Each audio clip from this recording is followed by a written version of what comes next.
মসজিদে যতক্ষণ বসা থাকে এক ফেরেশতা ডাইনে বসা চোখের পানি জড়াইতে থাকে, আল্লাহুম্মা গফিরলা, আল্লাহ আরে মাফ করে দেন না।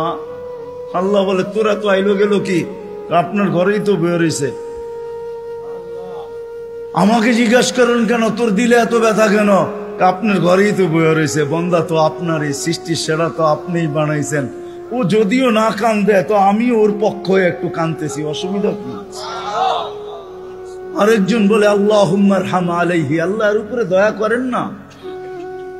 আপনার ঘরে বসে রইল, তারপরে যদি দয়া না করেন তো বাজারে গেলে করবেন, ওটা তো দয়ার জায়গাই না।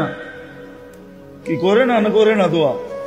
যতক্ষণ মসজিদে বসে থাকে আরেকজন নামাজের সওয়াব লিখতে থাকে।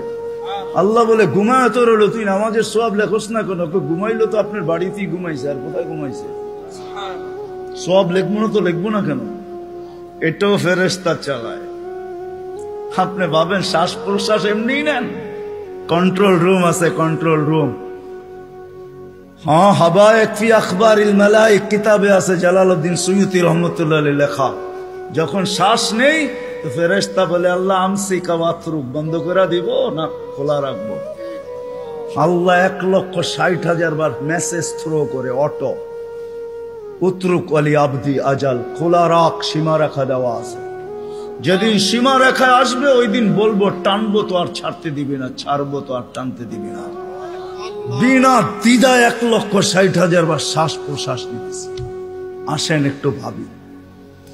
সুর তো আমার কাছে নাই যে আমি আপনাদেরকে পাগল করব।